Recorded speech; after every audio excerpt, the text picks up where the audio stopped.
keç solculuğa zəhmət olmasa. İnşallah yol hərəkət qaydalarına bağlı hər hansı çətinliyin, hər hansı sorun varsa buyurub verə bilərsən qardaşım. Müəllim, bu bəzi yollarda məsələn hansı yol, hansı tərəfindir, Keç sağa. bilinmir, yəni göstərilməyib də. Yol ayrıcısında bilmirsən kim üstündür. Onları necə bilmiyorlar, yəni asan olaraq. Asan, bunları da izah etməyə çalışacağam ki, hər kəs üçün anlaşılan dildə olsun, başa düşülən dildə olsun. Rəqəmlərlə falan demirəm. Bax, birinci baxırıq işıqfora. Görürsən, işıqfor var burada. İşıqfora tabeyi. Maşın deyəsən dayanacaq. Keçə bilsən keç bunu. Ha, döndü, dönmə işığını yandırdı. Bax, işıqfor varsa birinci baxırıq işıqfora. İşıqfora yaşlı işıqsa üstünü yamayırsan, qırmızısa gözləyirsən təbii ki. Sağa dönəcək qarşıdan. Əgər işıqfor yoxdursa, təsəvvürlə bax burada işıqfor yoxdur. Bax sarı nişan görürsən, o 2.1 baş yol nişanıdır. Yəni biz bu nişanı görürüksə, biz və bizim qarşımızdan gələnlər baş yoldur, sağ və sol 2 dərəcəli yoldur. Təbii ki, işıqfor olmasaydı və ya da işıqfor var, işləmir. İndi hal-hazırda baş yol nişanı qüvvədən düşüb. İşıqfor yoxdur tutaq ki, burada. Baş yol nişanı gördün qardaş, sağın solun sənə yol verəcək. Yox, əgər sənin qarşında yol ver nişanı 2.4 üçbucaq var ya, baş aşağı şəkildə, orada yolun o yüzden göstərir. O varsa, bu zaman sən və sənin qarşının 2 dərəcəli yoldur. Sağın və solun baş yoldur. Ya sən onlara yol verəcəksən artıq. Yox, əgər həm işıqfor yoxdur, həmçində baş yol nişanı yoxdur, yol ver nişanı yoxdur, stop nişanı yoxdur, yəni üstünün nişanların heç biri yoxdursa, bu zaman baxırıq yerin örtüyünə. Sənin gəldiyin yolda asfaltdır, o, bax, keçdiyin yolda asfaltdırsa, eyni sıxra malikdir, eyni bəşliyə malikdirsə, eyni əhəmiyyətli yol ayrıcı sayılır. Və bu zamanda dostum, sağdan gələn üstündür, 77-ci maddəyə əsasən. Bax, ola bilər ki, burada daşdan olar, ora nə bilim, asfaltdan olar və ya betondan olar. Fərqi yoxdur.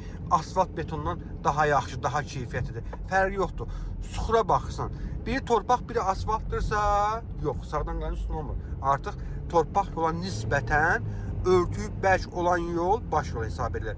Yox, o da asfaltdır. Bizim gəldiyimiz yolda asfaltdırsa, bu zaman sağdan gələn üstündür. İndi ortaq məxrəcə gələk. Deməli, birinci baxdıq nəyə? De görün mənə.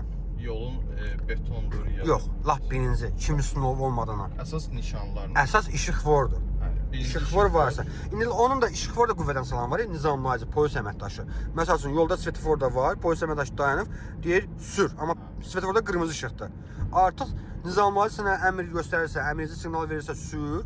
Sən sürəcəksən. Nizamlayıcı onun svetoforun siqnallarını və üstünlük nişanlarını qüvvədən salır. Bu kim bırak geçsin. Onda birinci dediğimiz. Deməli, birinci baxırıq, lap birinci nizamlayıcı varsa yolda nizamlayan şəxs. O işıqforu və üstün nişanlarını qüvvədən salır. O yoxdursa baxırıq sonra nəyə? Svetofora. Svetofor varsa üstün nişanlarını qüvvədən salır. Düzdürmü? Ay sol. Yəni yaşılsa gedəcəksən, qırmızıda dayanacaqsın. Düzdür? Sonra svetofor yoxsa nişana görə. Və ya da svetofor var, xarab olub, işləmir. Bəli. Nişana görə hərəkət. Hansı nişanlara baxıb hərəkət edəcəyik? Baş yol və bu yol verir. Yəni üstünün nişanlarına. Baş yol, yol ver və ya da stop nişanı. Bu üç nişandan biri ola bilər yol ayrıcının. Bəli. O da yoxdursa, yolun beton, torpaq dediyimiz kimi hansı yerin örtünə baxırıq. Yerin örtüsü hansı daha yaxşıdırsa baş yol onundur. Eyni suxura malikdirsə, baş yol deyil, yox. Eyni suxura malikdirsə, sağdan gələn üstündür. Artıq baş yol söhbəti yoxdur. Sağ yol prinsipidir. O vaxt olar ki, qardaşım, məsələn sağımızdakı bax bu yol, məsələn torpaq yoldur.